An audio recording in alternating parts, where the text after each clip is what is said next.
Now let's have the continuation on the problem solving involving sequence. So itong number 2, continuation lang to ng number 1, yung unang problem natin kanina. Okay, yung una si Lito, ngayon si Cutie naman. Okay? So on the other hand, Cutie has an initial savings of 100 pesos. So meron siyang initial, may una na siyang savings. And she decided to double his weekly savings. So the question here is, how much did she save on the 5th week? That's the first question.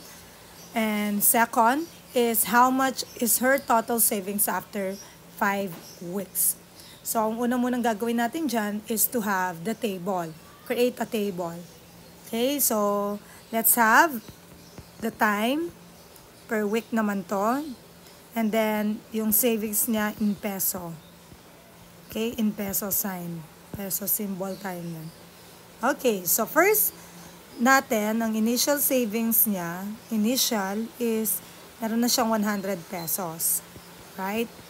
And then, on the first week, dodoblehin niya yon yung 100 niya. So, magiging 200 pesos.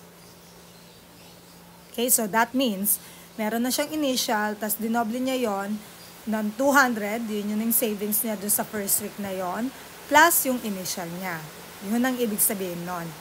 Then, second week, the second week naman, yung 200, na ipon niya for that week muna, is magiging 400 niyan. Okay? Then, third week, ano magiging ipon niya for the third week lang? So, that is 800. Kasi dumodoble.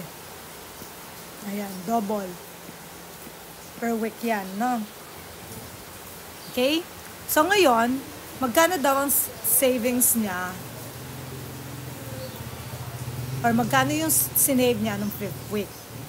Okay? So, pwede mo naman kunin yan since may silang naman yung table natin. So, that means, pwede ko nang isolve yan by getting the next term. Tama? So, ngayon, anong klaseng sequence to? Kung dumodoble yan. That means, kapag dumodoble, times 2 yan. Right? So, nagda-times 2 yan, that means, this is a geometric sequence. So, multiply it by 2 to get the next term. So, the first question is, how much did she save on the 5th week? So, kunin natin yung 4th week and 5th week. So, 4th week, kung 800 dyan, magiging 1,600 yung savings niya sa 4th week. And then, for the 5th week, magiging 3,200 pesos. Okay? Kasi times 2 yan. So, that means, ang magiging savings niya is 3,200 dun lang sa 5th week. O, yan yung isang way. Paano naman yung other way? So, other way is using the formula. Use the formula for geometric.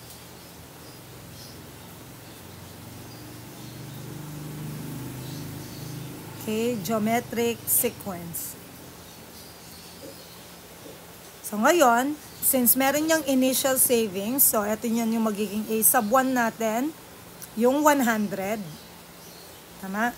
Ito yung A sub 1 natin, A sub 2, A sub 3, A sub 4, A sub 5, and A sub 6. So, ang end term natin is magiging 6. So, end natin is 6. Okay? So, let's solve. So, yung formula natin for geometric sequence is we have A sub n is equal to A sub 1 times R raised to n minus 1. So, A sub n, kung sinusolve natin yon, kung A sub n na yon, which is A sub 6 yon, so we have A sub 6 is equal to A sub 1, which is 100, times R. Ang R natin is 2 raised to 6 minus 1.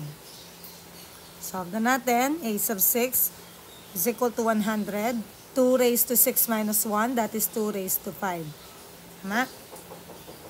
Next.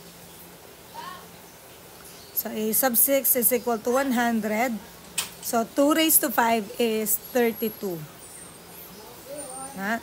Then, multiply 32 sa 100. 32 times 1 is 32. Then, we have dalawang 0. So, ito niyan yung answer natin. So, this is a sub 6. So, therefore, 3,200 is the savings of QT on the 5th week. Okay, sa 5th week lang yon, no?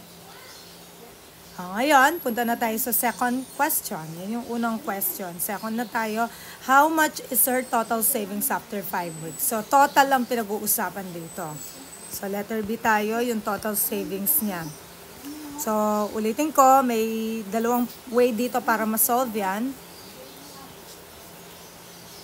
So, the first one is listing. Magli-list ka lang. So, 100, 200, 400, 800. So, we have 1,600 and 3,200. So, ang gagawin mo lang dyan is add mo lang yan. Right? So, S sub n, that's series. So, 100 plus 200 plus 400. Ayan.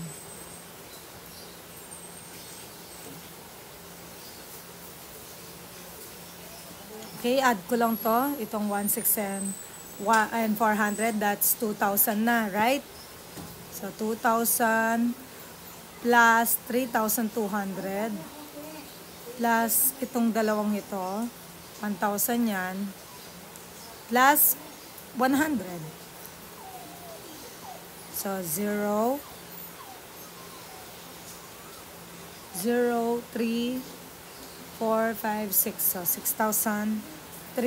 So, yung total niya. So, S sub n is equal to 6,300. Ay, wait lang. Tanggalin muna natin yung peso. Kasi sinolve lang natin kung ano yung nandun na term. Okay, lalagay lang natin yung peso kapag dun na sa conclusion. Okay? So, ayan. 6,300. Yan yung nakuha natin using yung listing method. Ito yung i-add ng natin lahat. Ngayon, other method tayo using the formula. Other method or alternative way of solving this is using the formula. So, S sub n is equal to A sub 1 times R raised to n minus 1 over R minus 1.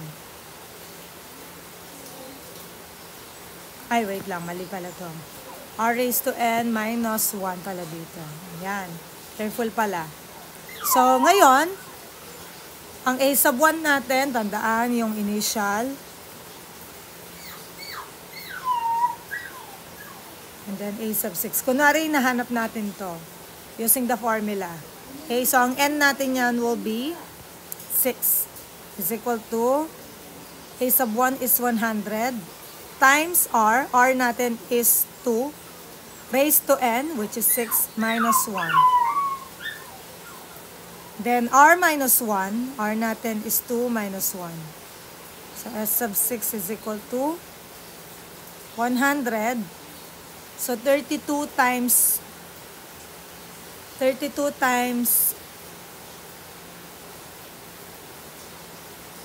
2, 64, minus 1, 63. So, 2 minus 1 is 1. So, automatic cancel na natin to kasi 1 naman yan.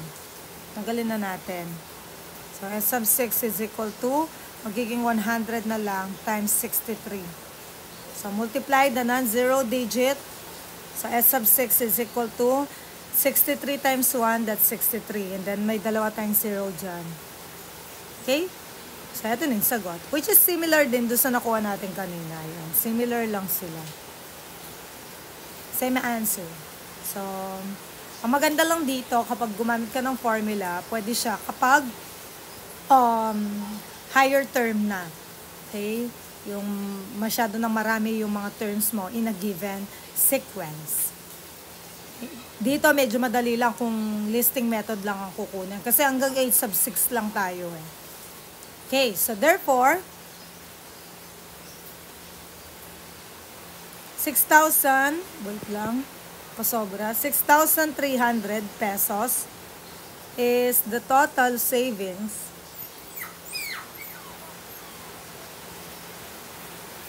on the 5th week. Okay, that's it.